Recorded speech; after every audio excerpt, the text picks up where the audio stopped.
Selamat siang, perkenalkan nama saya Christopher Daniel. Saya selaku juru bicara KTT G20. Pada kesempatan kali ini, saya akan membahas tentang manfaat dari KTT G20 bagi Indonesia.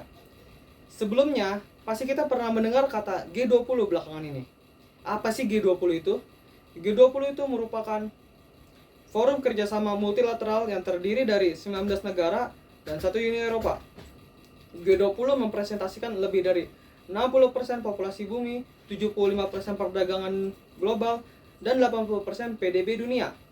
Anggota G20 terdiri dari yang pertama ada Afrika Selatan, kedua ada Amerika Serikat, ketiga ada Arab Saudi, keempat ada Argentina, kelima ada Australia, keenam ada Brazil, 7 ada Cina, 8 ada India, 9 ada Indonesia, 10 ada Inggris, 11 ada Italia, 12 ada Jepang, 13 ada Jerman, 14 ada Kanada, 15 ada Meksiko, 16 ada Republic of Korea, 17 ada Rusia, 18 ada Prancis, 19 ada Turki, dan 20 ada Uni Eropa.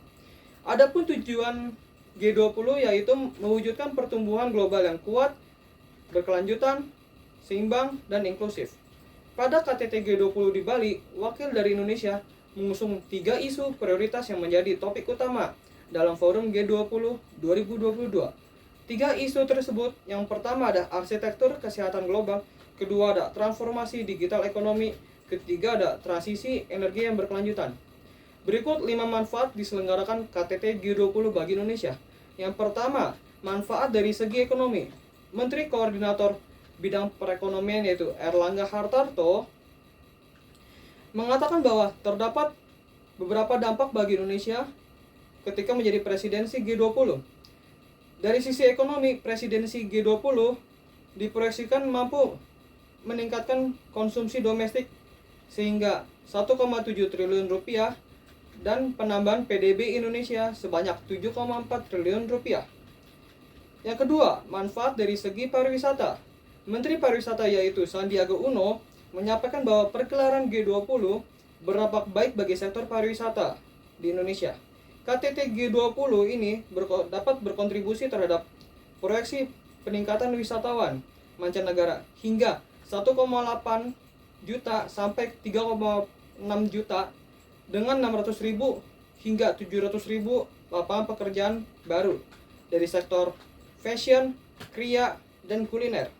Yang ketiga, manfaat dari segi UMKM. Menteri Koperasi dan UKM yaitu Teten Mas Duki juga menuturkan bahwa presidensi G20 mampu mendorong investasi pada UMKM dalam negeri. Sebab saat ini 80% investor global berasal dari negara-negara G20. Tak hanya itu, rangkaian kegiatan G20 di Indonesia yang melibatkan UMKM ini dapat menyerap tenaga kerja sebanyak 33.000 dari berbagai sektor. 4. Manfaat bagi masyarakat lokal. Para staf ahli bidang pemanfaatan sumber daya kemaritiman Kemenko PMK yaitu Nyoman Swida menjelaskan bahwa penyelenggaraan rangkaian KTT G20 akan membawa dampak besar bagi Indonesia, terutama bagi masyarakat Bali.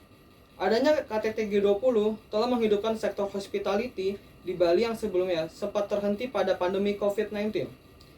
Dari sektor hospitality bisnis dikabarkan membutuhkan banyak tenaga kerja dalam menghadapi pertemuan puncak KTT G20 pada tanggal 15 hingga 16 November 2022.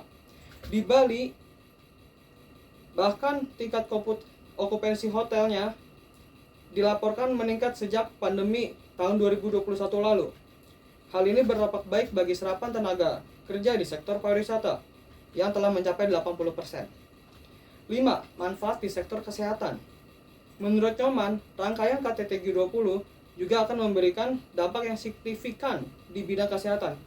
Sebab dalam konferensi